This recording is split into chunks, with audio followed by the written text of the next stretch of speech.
Bonsoir à tous et bienvenue à ce nouveau numéro de Controverse sur Dzaïr. Quel sens pouvons-nous donner au remaniement ministériel du 11 septembre dernier et quel impact cela peut-il avoir sur la vie politique et sur le climat des affaires en Algérie, surtout à 7 mois des élections présidentielles et à quelques jours de la réunion de la tripartite? Le changement, cette fois, est important. Plus de 10 ministres ont quitté le gouvernement, presque autant l'ont rejoint. Et cette fois, ce sont les portefeuilles régaliens qui sont concernés, une première également. Pour commenter avec nous ces changements, avec nous ce soir sur le plateau, Hassan Bachir Cherif, directeur de la Tribune. Avec nous également, Abdelmaki, politologue. Et avec nous également ce soir, M. Reda Hamiani, président du Forum des chefs d'entreprise. Petit rappel pour ceux qui ne sont peut-être pas au courant de ce petit ou ce large remaniement avec Riyad Lahri. Ahmed Gaïd Saleh est nommé vice-ministre de la Défense. Néanmoins, il reste toujours le chef de l'état-major de la ANP. Ramdan Lamamra est aux affaires étrangères. Tayyib Louh, lui, dirigera le département de la justice. Amar Ghoul est le nouveau ministre des Transports. Abdelmalek Messahel, celui de la communication. Mohamed Mebarki est nommé ministre de l'Enseignement supérieur et de la Recherche scientifique, tandis que Mohamed Ben Maladi se retrouve à la tête du ministère du Travail, de l'Emploi et de la Sécurité sociale. Le Wali de Tlemcen fait son entrée au gouvernement. Abdelwahab Nouri est nommé ministre de l'Agriculture. Aussi, le Wali d'Oran, Abdelmalik Boudiaf, se retrouve à la santé. Concernant les départs, 10 ministres quittent le gouvernement. Dahou Ould Qabliya, Mourad Meddelsi, Sherif Rahmani, Rachid Haroubiya, Ammar Tou, Abdelaziz Ziyari, Rachid Ben Issa, Mohamed Saïd Belaïd, Abdelmalek Gneizia sont maintenus à leur poste. Karim Djoudi aux finances, Bou Abdallah Ghoulamullah aux affaires religieuses, Mohamed Sherif Abbas aux Moudjahidines, Abdelmajid Tebboune à l'habitat, Abdellatif Bab Ahmed à l'éducation nationale et Mustafa Ben Bada au commerce. Rappelons que le ministère de l'Industrie et de la PME a changé d'appellation. Il devient le ministère du Développement industriel et de la promotion de l'investissement, avec à sa tête Ammar Ben Younes. Voilà, tout est dit. Un remaniement très important, le plus important depuis l'élection de Abdelaziz Bouteflika en 1999. Hassan Bachir Cherif, première question. Quels enseignements peut-on tirer de ce profond remaniement? Écoutez, pour vous reprendre, c'est un profond remaniement. Pour moi, c'est l'acte politique le plus important qui a été pris par le président de la République depuis son élection par le suffrage des urnes, du peuple. Il est clair que c'est un balisage pour les présidentielles, mais avec une connotation, à mon avis, très particulière. Pour beaucoup d'analystes et de journalistes et d'observateurs de la scène politique, il semblerait, si on lit, on écoute, que c'est un balisage pour une candidature à la présidentielle. Pour moi, je me place sur une visibilité immédiate. C'est un remaniement qui, à mon sens, a 3 segments. Le premier segment, c'est qu'on permet au Premier ministre d'exercer ses prérogatives sous la coupe du président de la République pour mener à bien le programme présidentiel. Donc, à ce moment-là, il a à sa disposition, il est entouré de collaborateurs technocrates, sans couleur politique, à même d'accélérer les différents chantiers qui connaissent une certaine lenteur. Est-ce qu'on peut accélérer le programme présidentiel, Bachir Cherif, à 7 mois du scrutin présidentiel? On peut accélérer le programme présidentiel à 7 mois de la présidentielle, puisque nous avons autour de cette table notre ami et ancien ministre et président du FCE, M. Hamiani. On peut accélérer le programme présidentiel par le décloisonnement d'un certain nombre de secteurs qui sont dans l'impasse, faute de dialogue et de concertation. La santé, la communication, pas l'industrie, l'agriculture, etc. Abdelmaki, est-ce que, comme a dit Hassan Bachir Cherif, ce remaniement est un balisement? Écoutez, franchement, je vais vous donner mon avis. Pour moi, c'est un coup d'épée dans l'eau. C'est-à-dire que s'il fallait faire un remaniement ministériel, c'était le lendemain des élections législatives pour donner tout un sens à l'expression souveraine du peuple qui a élu une majorité. Or, le remaniement qui vient de se dérouler est un remaniement qui va à l'encontre, justement, de ce choix du peuple, en fait. Peu importe s'il est bon ou pas bon, le choix. Hein, mais le peuple a choisi, il a donné la majorité absolue pratiquement au FLN et à la majorité présidentielle. Or, ce que je constate, pourquoi je dis un coup d'épée dans l'eau, ce que je constate, c'est qu'en fait, le choix électoral n'est pas respecté, puisque c'est un gouvernement qui se veut technocrate, qui n'appartient à aucune couleur politique. Et donc, ça veut dire qu'on va appliquer, que le président de la République ne tient pas compte non plus du programme, même s'il est proche de lui, des élus de l'Assemblée nationale, et que là, forcément, nous sommes devant une situation... Et si le président, comme vous le dites, ne prend pas en compte cela, pourquoi est-ce que ces élus ne réagissent pas, Abdelhak Maki? Écoutez, ils ne réagissent pas parce que nous sommes dans un magma politique ancien où les gens se connaissent et se congratulent discrètement en général. Hein. Mais il y a un fait, c'est que c'est un gouvernement qui ne va pas gérer les affaires du pays. Alors, quelle est sa mission, ce gouvernement? À mon avis, c'est une mission électorale. J'ai une idée derrière la tête, mais bon, on en parlera. On va y revenir, évidemment. Dahmiani, comment le patronat, comment le FCE a interprété ce remaniement ministériel du 11 septembre. D'abord, on vous remercie de nous avoir invités et on saisit cette opportunité pour donner un peu la position du patronat, comme vous venez de le dire. Je ne m'étendrai pas sur une lecture politique de ce changement. On va parler évidemment du volet économique plus tard. Mais rapidement dit, j'abonde dans le sens de Simki. Il semblerait que la nouvelle équipe soit moins partisane, entre guillemets. On ne parle plus d'alliance présidentielle. On a peut-être une coloration un peu plus technocratique. Moi, je me permets de dire que c'est un remaniement peut-être un peu tardif. On l'attendait avant. Maintenant, 7 mois, comme vous le soulignez avec force, c'est fondé. Pour quelle raison? Parce que les nouveaux ministres vont s'installer. On connaît le temps de latence, le temps de réaction. En général, 6 mois, pour prendre en charge correctement un secteur. Donc, 7 mois, la consultation présidentielle, électorale présidentielle. 6 mois pour se mettre à flot et à niveau. Ça va être un exercice plutôt difficile. Donc, la lecture qui doit être faite, je rejoins Hassan, c'est une préparation un peu mieux organisée, encadrée pour la campagne présidentielle. Mais si vous dites que chaque ministre a besoin de 6 mois pour maîtriser son secteur... Alors, nouveau ministre. Alors, est-ce qu'on peut dire que c'est un coup d'épée dans l'eau, comme a dit Abdelhak Maki? Alors, je ne pense pas, parce qu'il y a des bémols quand même à introduire. Le premier bémol, le là où la conduite générale des affaires a été donnée par le Premier ministre, c'est celle-là. Il imprime de sa volonté de simplifier, de créer donc une qualité de service public meilleure, de tordre le cou à l'administration paralysante. Donc, on a eu à discuter avec lui, on a vu les actions qu'il a engagées. Donc, il va essayer de garder le cap et de donner ce style en termes d'exécution à chacun des ministres. Pour ce qui nous concerne, pour aller à l'essentiel, parce que vous avez posé la question pour le FCE, on n'a pas tellement été ébranlé. Pour quelle raison? Le ministre des Finances, c'est le même, M. Djoudi. Le ministre du Commerce, c'est le même, M. Benbada. Hormis l'industrie, il n'y a pas de bouleversement important. Il y a des interrogations quand même.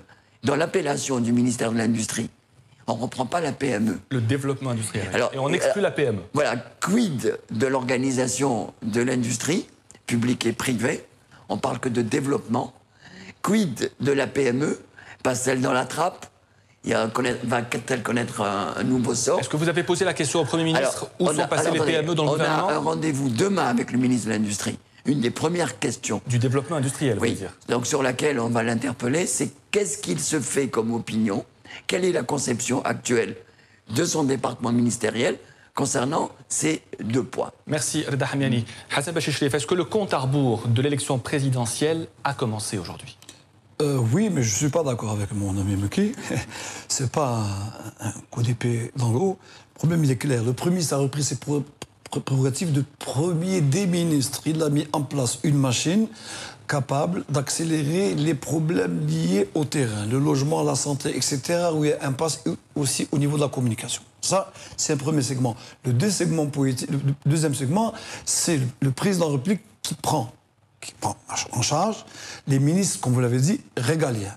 Or, ces ministres, ils sont à 3 niveaux. Le ministre de la Justice, le ministre de l'Intérieur, où on a oublié le ministre de la Communication. Ces trois ministres vont travailler pour préparer les élections présidentielles. J'ai bien dit les élections présidentielles et pas le mandat présidentiel. Le probable 4e mandat, c'est ce que vous voulez dire. Nuance. J'ai dit baliser les présidentielles. C'est-à-dire aujourd'hui, il faut lier aussi le changement opéré dans une structure importante, l'institution militaire, qui fait qu'aujourd'hui, pour les présidentielles, le président est à même de démontrer à l'opinion internationale qu'on peut aller vers des élections présidentielles libres, transparentes et honnêtes, où aucun des candidats ne peut se targuer d'être le candidat du président ou du programme présidentiel, ou se targuer le candidat, 3 points de suspension, etc.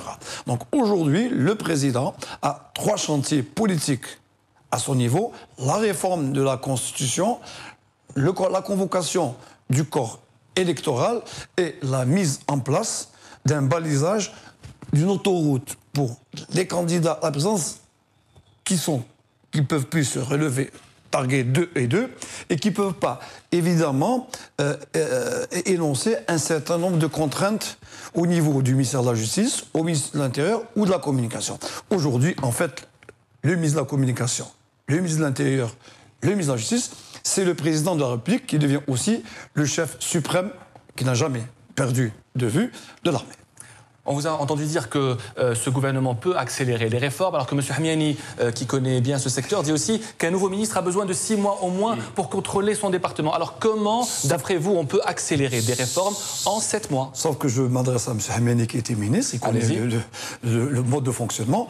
Je crois que le Premier ministre, M. Sedlel, qui sort de l'administration, qui était Wali, etc., a fait, nous sommes quand même au courant de ce qui se passe dans cette institution qu'est le Premier ministre, il arrive à enchaîner 3, 4, 5, 6 réunions de conseil de gouvernement. En fait, les Wali qui viennent, il faut pas sortir de Saint-Cyr pour mettre en place dans un certain nombre de secteurs les programmes de l'habitat, les programmes de la santé et les problèmes, je vous termine, les problèmes de la communication. Reste le ministère de...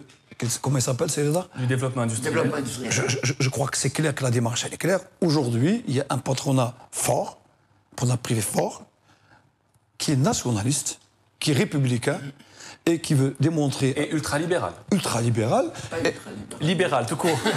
qui est conscient des problèmes dans ce pays. Je crois qu'il y a aujourd'hui, autour de ce ministre, une forte concertation autour du patronat, du syndicat. Je pense que c'est ce noyau, c'est ce segment qui est capable de définir rapidement et baliser rapidement les problèmes économiques. Abdelhak Meki, vous n'êtes pas entièrement d'accord avec Hassan Bachichlif? Heureusement.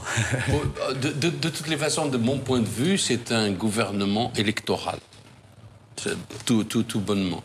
Je vais m'expliquer en 2 mots. C'est-à-dire que si on va reprendre tout l'historique du 1er, 2e et 3e mandat, on va s'apercevoir qu'il y a un fil conducteur qui est la pérennisation du pouvoir du président de la République de façon à ce qu'il soit à la fois protégé, parce qu'il y a eu des scandales entre-temps, mais en même temps que sa réputation politique soit intacte, même si il n'a pas encore obtenu le prix Nobel de la paix et autres.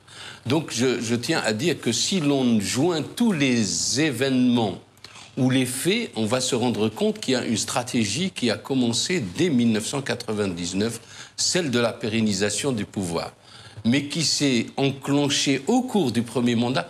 Expliquez-moi, comment se fait-il qu'un personnage illustre inconnu avant l'élection de 1999, qui devient le conseiller spécial du président de la République, qui devient l'homme clé du régime ou du nouveau régime. Et donc, on s'aperçoit, de ma lecture, si on fait la jonction de tous les événements qui ont eu lieu à propos des élections, qui ont été contredits par le printemps arabe, par la crise institutionnelle, qu'on m'explique pourquoi il y a une crise institutionnelle au sein du parti FLN lorsque ce même parti gagne les élections.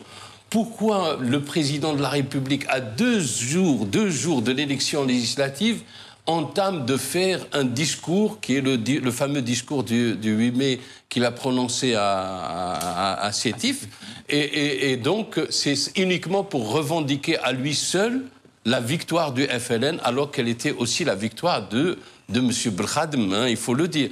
Donc, il y a une stratégie politique qui voudrait justement que l'on reste dans cette optique-là de la pérennisation du pouvoir et donc du choix du successeur éventuel. Monsieur Hamiani, président du Forum des chefs d'entreprise, on va revenir à ce remaniement et à une nomination qui vous concerne directement, vous en avez parlé, celle du ministre du Développement industriel. Est-ce que c'est une bonne nouvelle pour le FCE, l'arrivée de Ahmad Abdounes dans ce super ministère? Est-ce qu'on peut le qualifier de super ministère?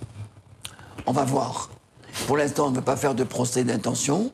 On va le jauger par rapport aux résultats qu'il va obtenir. Les choses qui sont favorables dès le départ, c'est qu'on a le sentiment, et puis donc ça s'est concrétisé récemment, puisqu'il y a des invitations qui nous sont parvenues dès son installation, il y a un cap qui est maintenu sur le dialogue et la concertation. Pour nous, c'est très important.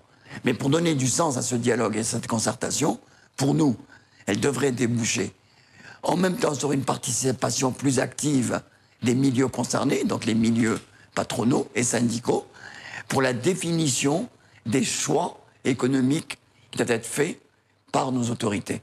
Et là, il y a beaucoup de questionnements. Rôle du secteur public, rôle de l'État, qu'est-ce qui est attendu du secteur privé? Comment va-t-on sortir de cette spirale de dépendance extrême par rapport à l'extérieur? Donc tout cela va permettre donc de voir un peu plus clair dans le futur qui nous concerne. Je voudrais réagir rapidement à ce que viennent de dire mes deux amis. En direction de Hassan, le problème en Algérie, qui nous concerne depuis des lustres, c'est pas la décision politique au niveau le plus élevé. Ce n'est pas la production juridique de textes. C'est l'application sur le terrain. Il y a un déphasage qui existe depuis 30 ans entre les bonnes intentions affichées par la succession de gouvernants et de gouvernements qu'on a eus, et puis la pauvreté, pour ne pas dire la sécheresse, observable sur le terrain. Les opérateurs qui viennent nous rendre compte, les remontées d'informations que nous avons, font état, allez, on ne va pas appeler ça autrement, d'un immobilisme ou d'une lente évolution. Ça fait 30 ans que l'Algérie est dans les réformes. Et ça fait 30 ans que nous répétons les mêmes choses. Et ça fait 30 ans que les textes et les engagements pris par nos autorités, c'est de sortir de la dépendance pétrolière. C'est de la sécurité alimentaire. C'est relancer l'appareil de production. Je l'ai entendu 100 fois. C'est pas pour autant que sur le plan de ce qui est observé sur la réalité économique, ce soit conforme. Et si on comprend ce que vous dites, on ne peut pas attendre la fin de cet immobilisme en 7 mois, M. Hamiani. On va voir. Parce que là, il y a peut-être une accélération du fait que Sislel est conscient de cet agenda, est conscient des enjeux. Mes amis ont développé donc des analyses politiques, mais à la base, on peut être assis sur un volcan. Actuellement, l'Algérie peut se targuer d'avoir, par rapport aux autres pays, gardé une stabilité, mais il ne faut pas se tromper. Chômage important, informel important, dépendance importante, et maintenant, contexte nouveau, chute des recettes pétrolières, chute de la production. Je voulais allez-y, allez-y. Controverse binomique. Oui. C'est mon point de vue. Moi, je sors du balisage des hommes, des conseils spéciaux, etc. Moi, je juge des faits avec une prospective d'avenir. Moi, je pense que la décision la plus importante qui a été prise par ce président de la République, pour moi, c'est le début de la fin du régime et du système. D'ailleurs, vous l'avez dit à la une de la tribune hier, le président veut changer le système. Que voulez-vous dire par le changement de système? C'est-à-dire évacuer du champ politique l'institution qui, par vide politique, et parce que nous avons connu des événements douloureux, a été obligé, par de l'armée, était obligé de s'impliquer dans le champ politique, de baliser le champ politique et de mettre des instruments de chape de plomb pour faire émerger une classe politique superficielle, artificielle. Or, aujourd'hui, le vrai problème, le président de la République était candidat du FLN au premier mandat. Le deuxième mandat, il est sorti de la balise du FLN, puisqu'il était candidat indépendant. Le FLN était entre les mains de Ali Benflis, le troisième mandat aussi.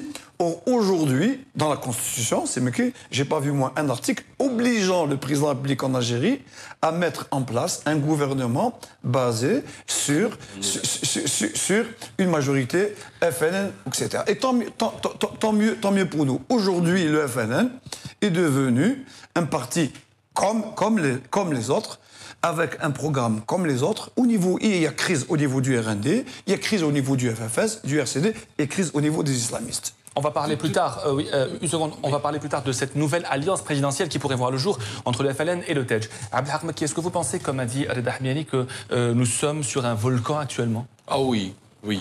C'est-à-dire qu'en somme, nous sommes dans un volcan parce que les résultats, contrairement à ce qu'on peut penser, les résultats économiques ne sont pas encourageants, comme l'a signalé mon ami Ahmiani,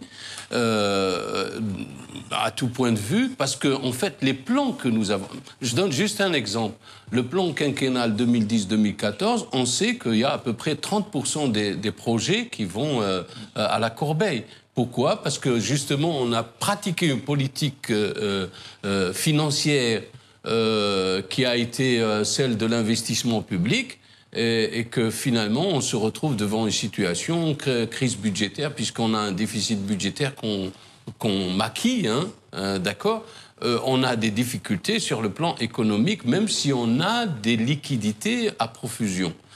Pourquoi on a des liquidités à profusion? Parce qu'en fait, on ne fait pas de vrais investissements, c'est-à-dire des investissements entraînants, puisqu'on parle d'économie. Alors, il est clair qu'on est dans un volcan ou sur un volcan. Mais le volcan, le problème, c'est que jusqu'à maintenant, politiquement, le volcan était, disons, en petite ébullition. On l'a vu en 2011. Mais la question politique va être justement la conflagration, l'éruption du volcan. Pourquoi? Parce qu'en fait, de mon point de vue, c'est une lecture. C'est-à-dire quand on fait des lectures, pour moi, ce gouvernement, j'exclus les 5 walis, mais on peut en parler. J'exclus les 5 walis qui ont été promus ministres.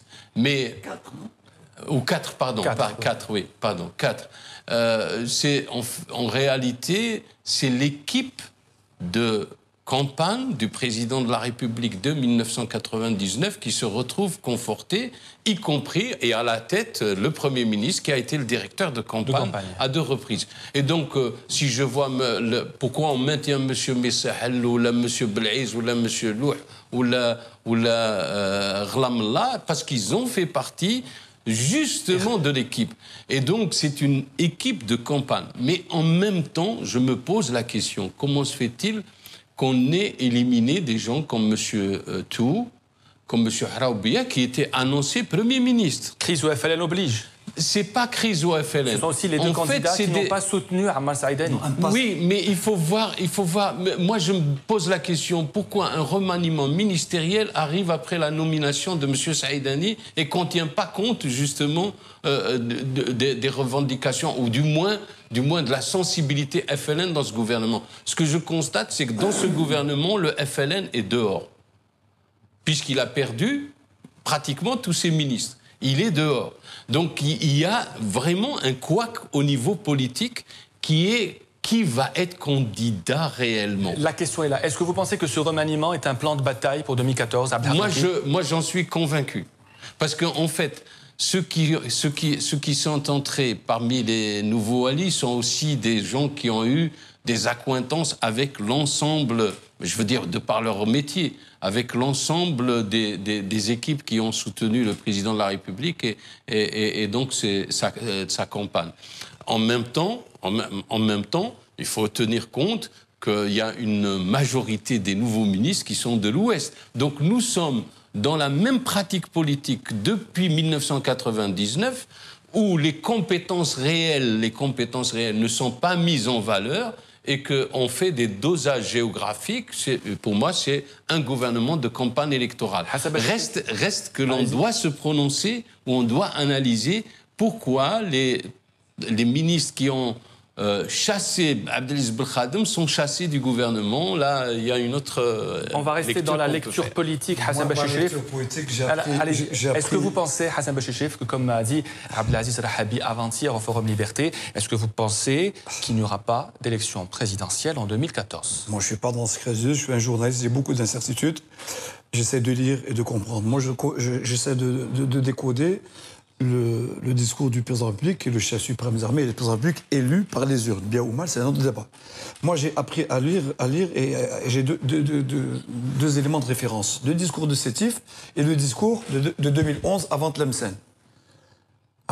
C'est un discours majeur dans la vie du pays et de prospective d'avenir. J'ai appris avec ce président de la République, qui est un Levantin, j'ai appris qu'il faisait toujours ce qu'il disait. Donc aujourd'hui, je vous dis, il essaie de bousculer définitivement le système. Or, le système, comme l'a si bien dit Sereda Amiani, ce n'est pas la problématique poétique, c'est la colonne vertébrale du pays, c'est la colonne économique. Or, aujourd'hui, il y a une autre décision majeure qui a été prise par le président Blik de mettre à la retraite définitivement près de 160 000 personnes de la fonction publique jusqu'aux universités, mis à part des dossiers sensibles, comme l'éducation, etc. Et cette colonne vertébrale qui est la bureaucratie, l'idémocratique, qui bloque toutes les réformes et qui bloque toutes les applications, comme l'a dit M. le ministre, sur le terrain. Il faut préciser seulement que le président de la République est au pouvoir depuis maintenant presque 15 ans. Ouais, alors, ça. La question, pourquoi maintenant, d'après vous, Hassan Bachichrif, pourquoi maintenant? Pourquoi maintenant? Pour une raison essentielle. Il y a un problème de sécurité. La sécurité, elle est à 3 niveaux. La sécurité alimentaire, la sécurité économique et la sécurité globale, interne et extérieure. Il estime que la sécurité nationale et externe, elle est réglée, que la sécurité politique, elle est réglée, reste la sécurité alimentaire. Et le gros problème, le défi majeur pour moi, moi, j'en dors pas la nuit. Quand je vois qu'il y a 1 300 000 étudiants qui, chaque année, sortent des universités, au moment où le marché de l'emploi il est complètement bloqué, le problème, la bombe, elle est là. Elle est au niveau du marché de l'emploi. Abdelhak Maki, mieux vaut tard que jamais? C'est une réalité qui existe, je vous réponds, c'est une réalité qui existe depuis le début du mandat. C'est-à-dire en ce qui concerne les diplômés qui sont au chômage, etc. Et c'est une donnée qui est constante dans ce pays depuis plusieurs années. C'est-à-dire que toutes les politiques, et moi je me pose la question, lorsqu'on se rend compte en fait que nous avons fait un plan quinquennal et que ça ne marche pas puisque nous supprimons à cause justement de difficultés 30% des projets. Lorsque nous disons, bon, l'enseigne, ceci, et on fait, parce que le problème chez nous, on n'a jamais fait d'évaluation des actions entreprises, même pas celle des budgets, c'est-à-dire qu'on ne sait même pas si l'argent a été vraiment ou pas dépensé jusqu'à maintenant. On n'a pas une loi qui oblige le gouvernement à nous dire, nous les citoyens, c'est-à-dire auprès du Parlement, qui nous disent, voilà, oui, j'ai dépensé tant ou pas. Donc il y a une question, pour moi, c'est pour ça que je dis que c'est une recette politique nouvelle, pour pouvoir, si ce n'est pas demander un 4e mandat ou briguer un 4e mandat, avoir son propre candidat pour une protection éventuelle. Il faut tenir compte que nous sommes gagnés, enfin, pas simplement le régime politique, puisque vous parlez de fin de règne, nous sommes gagnés par les scandales. Et que ces scandales-là ne sont pas simplement des scandales révélés par les Algériens, sont des scandales qui ternissent complètement la réputation. Il faut reconnaître aussi, M. Meki, qu'il y a aussi des procédures qui ont été enclenchées par la justice algérienne. Oui, mais attendez, c'est sur inquisition déjà étrangère. Pas sur toutes les affaires. En tous les cas, sur la question Lavalin, par exemple, où les centrales électriques sont le gaz, c'est les Suisses qui ont révélé ça, puisqu'ils ont mis en prison déjà le président de Lavalin. Si on prend la question italienne. Donc nous avons des difficultés. Mais on ne peut pas dire... Bon, voilà, on va faire en 7 mois, comme disait mon ami Reda, en 7 mois, on va changer toute la donne politique et économique. Ça, c'est Merci, irréel. M. Maki. Pour revenir au remaniement du 11 septembre, il faut savoir que la rue a aussi son mot à dire.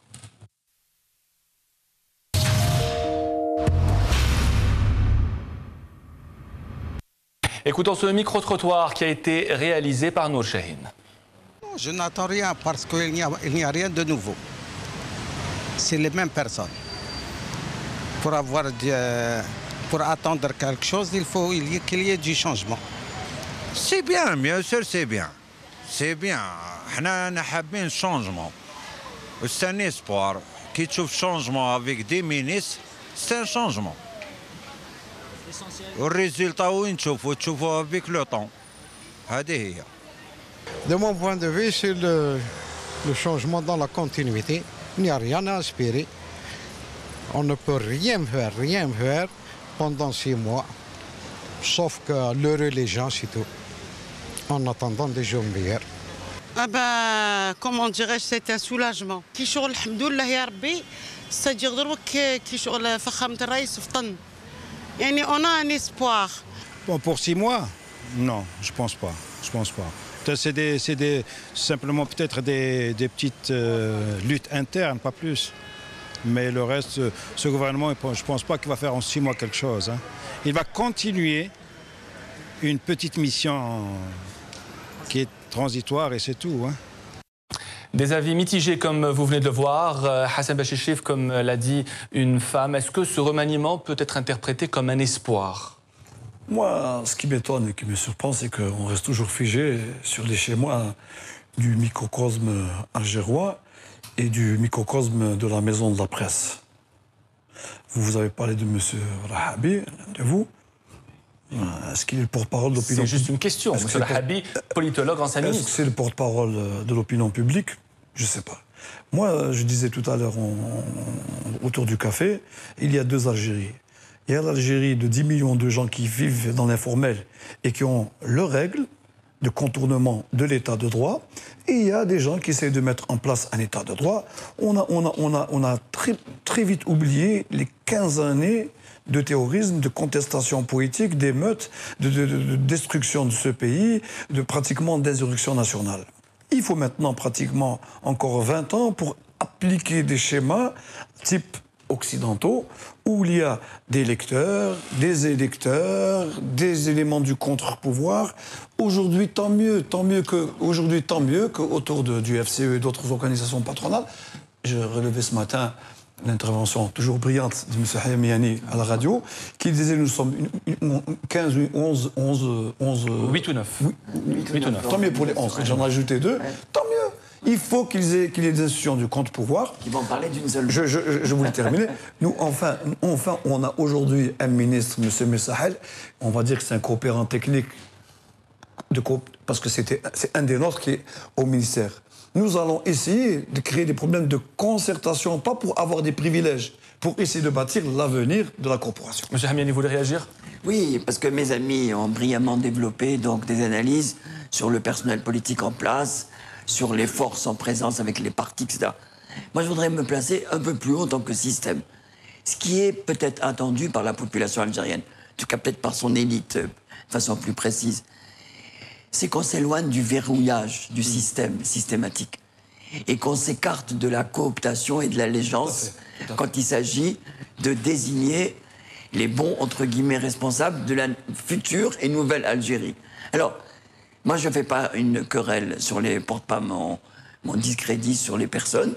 J'analyse qu'il y a une usure du pouvoir qui est liée au nombre d'années donc d'une équipe qui commence donc à se déliter ou à s'étioler. On ne peut pas avoir du tonus et des visions claires et nouvelles quand on est donc aussi longtemps maintenu... Donc vous appelez à l'alternance, Hamiani. Alors attendez, j'appelle au contrepoids politique.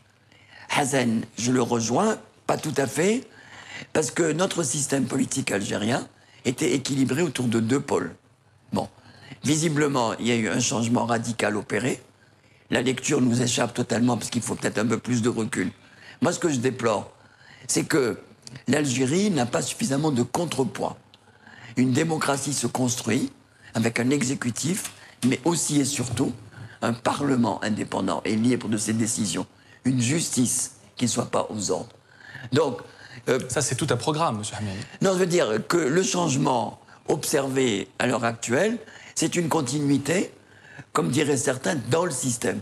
Peut-être qu'il y a une attente qui vient depuis longtemps se nourrir par des tas de déclarations qu'on entend de ci, de là, où on voudrait que les règles du jeu soient plus partagées, moins obscures, avec la présence de pôles, pas de contestation, mais des contrepoids qui existent partout dans le monde. Une justice.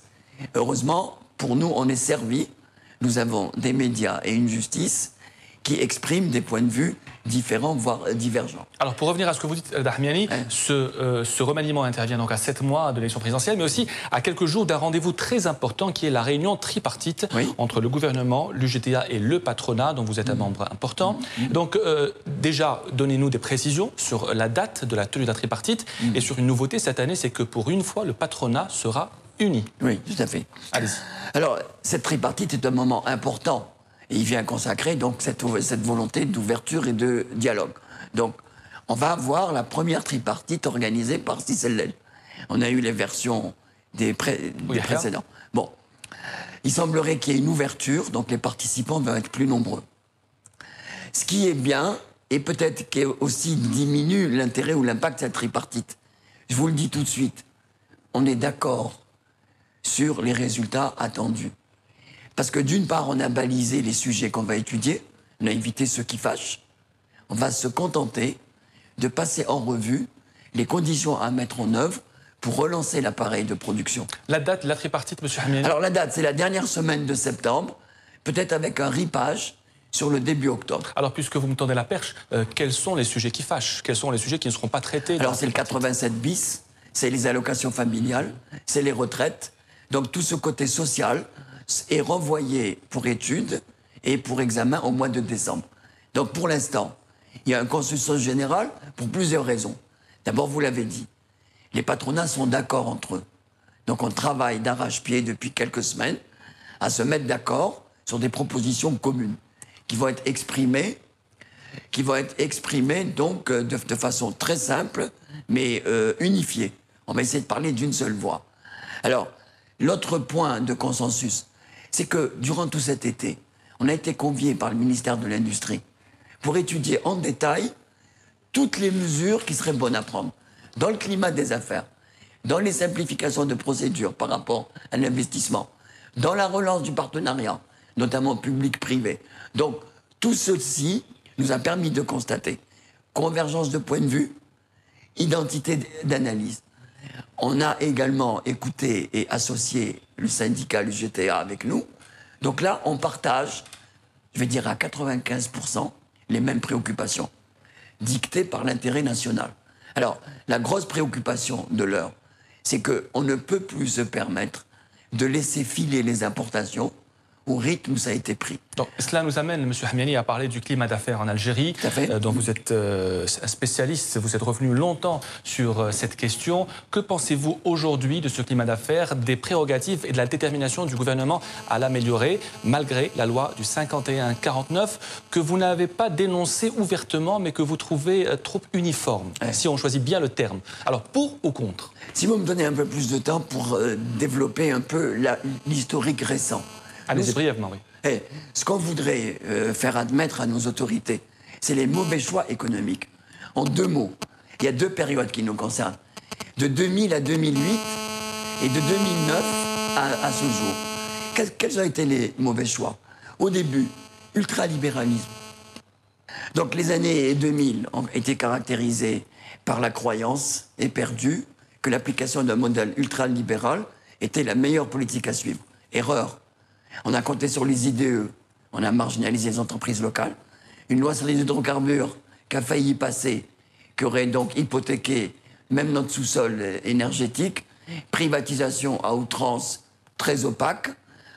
On n'a pas été associés et on a considéré qu'à l'époque, c'était les équilibres fondamentaux, comme ça devait aller à Maastricht. Pour nous, c'était à l'époque, on l'avait dit, une croissance plus forte, plus durable et plus enracinée localement. N'a pas été entendu.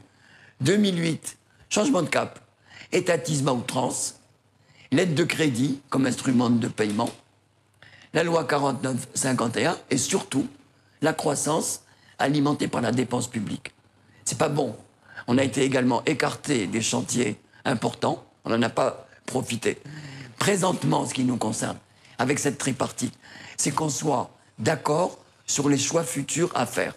Et les choix futurs à faire, c'est de relancer l'appareil de production en associant le plus près possible les acteurs locaux. Monsieur Maki, est-ce que vous pensez, comme a dit M. Hamiani, qu'il y a eu de mauvais choix économiques qui ont été opérés par le gouvernement actuel et par les précédents gouvernements? Oui, tout à fait. On en débat depuis longtemps de ces questions-là. Il y a eu de mauvais choix, mais en même temps, je crois qu'il y a eu une option qui a été faite, c'est qu'on a cru simplement que l'administration à elle seule pouvait concevoir et régir tout le domaine économique. Et donc, il n'y a pas eu de consultation ni du patronat, ni, par exemple, on n'a jamais motivé les décisions par des études approfondies de la part des universitaires et autres. Donc, il n'y a pas eu d'association ni de l'esprit scientifique, entre guillemets, pour concevoir les bonnes décisions économiques à la fois, ni le patronat, et forcément, on a des difficultés. Et preuve en est, c'est qu'on a des excroissances. Par exemple, on a donné beaucoup d'argent à l'industrie pour faire une croissance de 5%, mais comme on l'a donné n'importe comment, sans évaluation réelle du champ économique et industriel du pays, donc on s'est retrouvé devant une industrie en perte de vitesse parce qu'elle ne savait plus renouveler ses propres investissements, d'accord ? Donc elle ne savait plus renouveler ses technologies pour être plus compétitive et on s'est trouvé devant une industrie qui n'arrivait plus à faire de la croissance. Dans l'agriculture, la même chose, on a des difficultés de ce genre. La chose la plus évidente de ces erreurs, c'est le fait d'avoir pensé que la loi complémentaire peut régler les questions stratégiques sur le plan économique.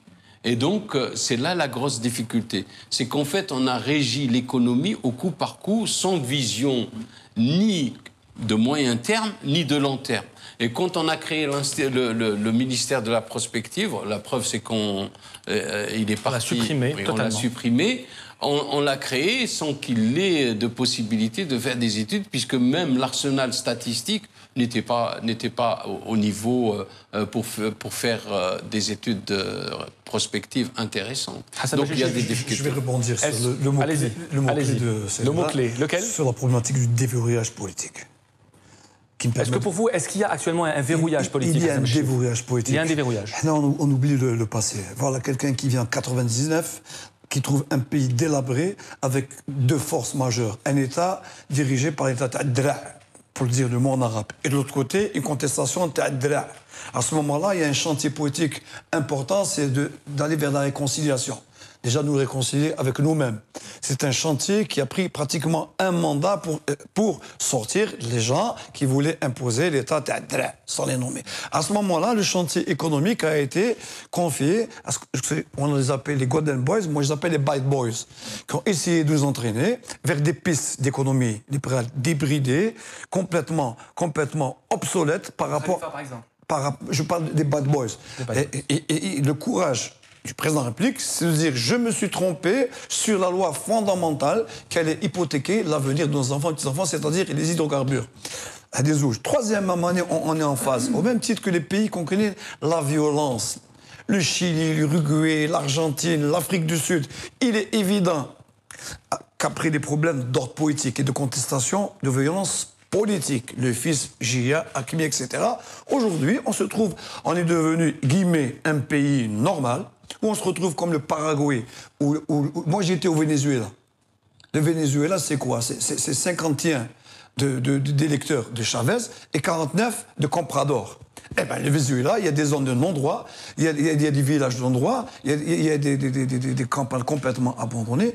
Aujourd'hui, je crois que c'est le moment ultime d'aller vers le déverrouillage politico-économique. Et à ce moment-là, Et c'est normal que les phénomènes de corruption commencent maintenant à être élagués. Khalifa, Khalid et compagnie, et compagnie.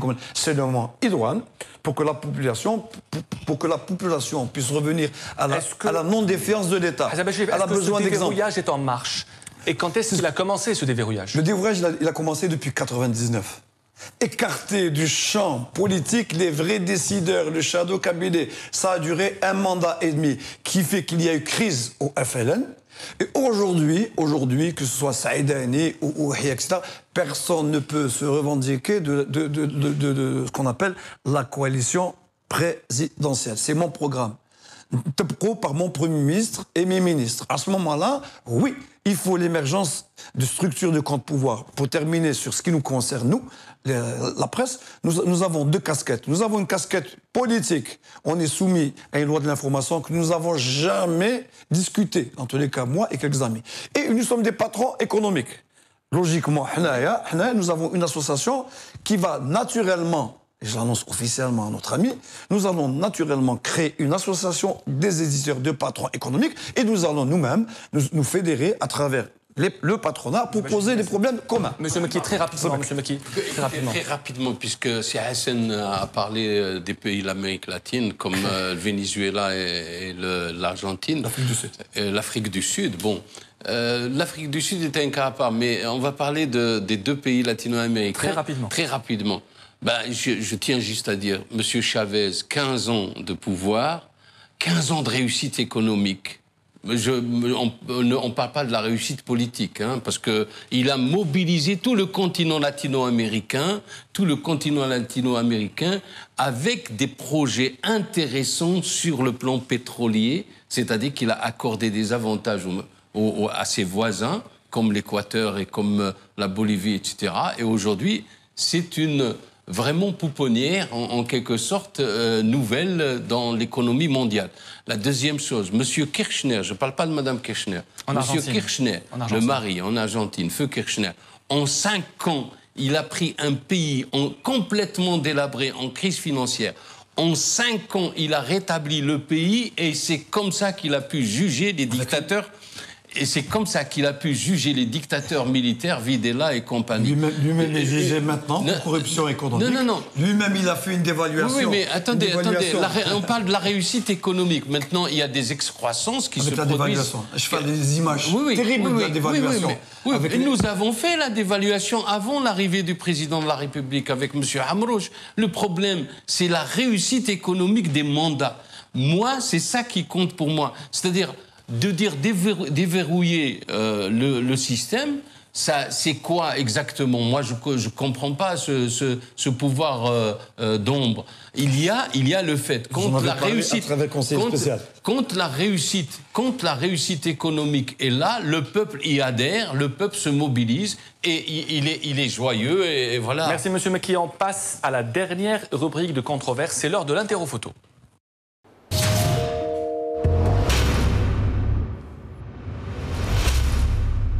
Le concept est très simple, 3 photos, une par une, et vous allez tous ou chacun réagir à chaque image. La première.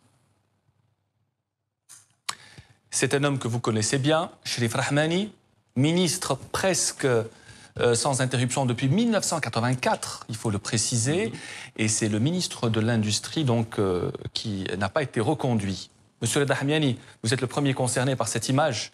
Le ministre de l'Industrie, Monsieur Hamyani, le ministre de l'Industrie et de la promotion de l'investissement quitte le gouvernement. Quelle est votre Je mets pas un focus sur sa personnalité. Oui. Elle est exceptionnelle, c'est quelqu'un qui est très... C'est importante aussi. Oui, c'est important. Oui. C'est un vieux routier de la politique.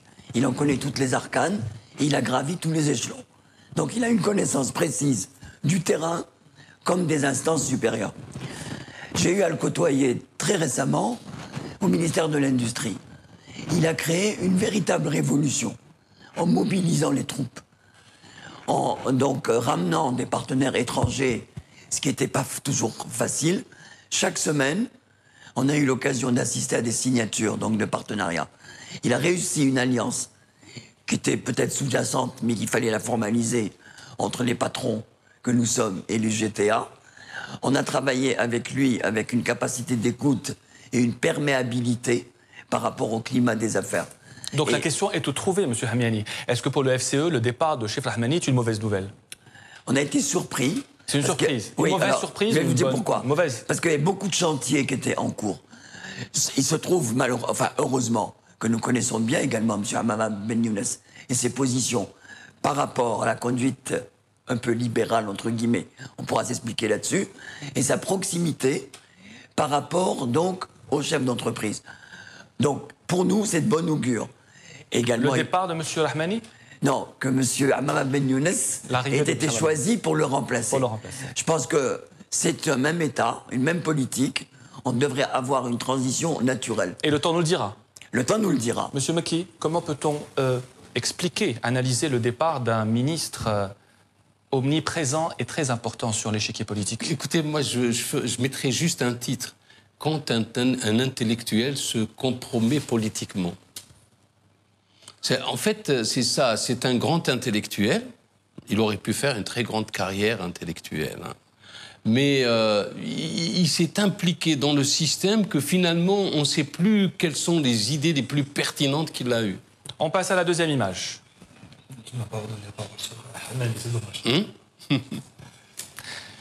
C'est une image qui n'est pas récente, et ça, vous l'aurez bien compris, puisque c'est une réunion du Conseil des ministres, assez ancienne image, puisque c'est Ahmadou Yahya qui était Premier ministre, peut-être chef du gouvernement même. Hassan Bachir Cherif, comment peut-on expliquer cette absence de réunion du Conseil des ministres qui ne s'est pas tenue depuis le mois de décembre? Il y a eu bien sûr la maladie du président de la République. Et là, on promet semaine après semaine la tenue de ce Conseil. Est-ce que la non-tenue d'un Conseil des ministres peut bloquer l'État et la marche du pouvoir aujourd'hui? Donnez-moi une seconde sur Rahmani quand même. Bien sûr, si vous voulez. Si vous y tenez, allez-y. Quand même, je partage complètement le point de vue de Rahmani. C'est un homme de grande envergure, un intellectuel, un type d'une culture immense. Moi, j'ai eu à le voir 2 ou 3 fois au niveau du ministère. Vous avez vu, j'ai eu des bagarres très chaudes avec lui. Il a commencé à révolutionner le ministère. Il a mis des balises de concertation avec moi. En politique, moi, j'ai appris qu'il fallait mettre des interrogations quand on n'a pas de certitude. On est en train de chercher, on est en train de creuser le pourquoi de son départ. Et si jamais, 3 points de suspension. Et si jamais, 3 points de suspension. Très bien. Le Conseil des ministres. Il ne s'est pas tenu depuis le mois de décembre. C'est une groupe d'experts. Allez-y. Dans la Constitution, il y a aucun article qui oblige le président à tenir un Conseil de ministres. Par contre, nous avons cherché hier, pour la loi des finances doit être impérativement présentée avant le 30 septembre. Ça suppose qu'il va y avoir bientôt un Conseil des ministres. Nous avons appris dans notre métier à bien écouter. Lors de la maladie du président en 2005, c'était le Premier ministre Belkhadem qui annonçait à chaque fois le retour du président.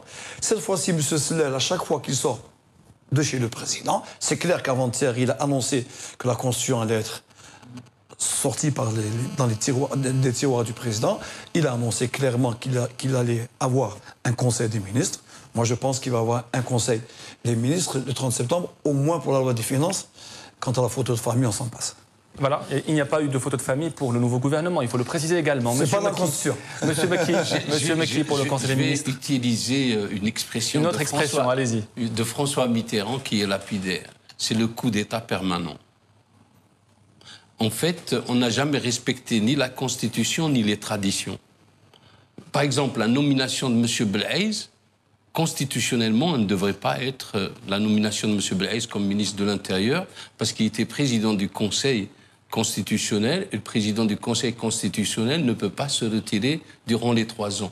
Donc, 6 ans, pardon. Voilà. Alors, je manquais cette précision. Inamovible. Donc, vous voyez, c'est le coup d'État permanent. Moi, je résume tout le mandat depuis 1999 à ce jour, c'est des réactions comme celle-ci. Voilà. Hassan Bachir Cherif, le mot est fort, coup d'État permanent. Qu'en pensez-vous? De M. Mitterrand ou de Bouteflika? Non, de M. Mekki. Alors M. Mitterrand est mal placé pour un homme de gauche de parler de coup d'État. Lui qui a participé au coup d'État permanent des putschistes, des généraux putschistes, qui est venu comme ministre de l'Intérieur pour appliquer le putsch des généraux et qui a été le ministre de l'Intérieur qui a réprimé le plus... En 55, j'ai dit 55, 58, c'était de quoi? Qui a réprimé. Moi, je pense que le mot...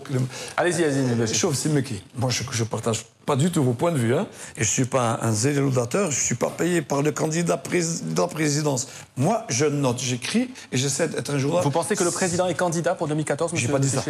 Vous avez dit le candidat présidentiel. J'ai dit je ne suis pas payé pour le candidat présidentiel ou le président qui a fait ses 3 mandats. Moi, je note, je décode. Si vous voulez avoir mon point de vue personnel, moi, je doute fort que le président soit candidat pour le 4e mandat. Alors qui, en 2014?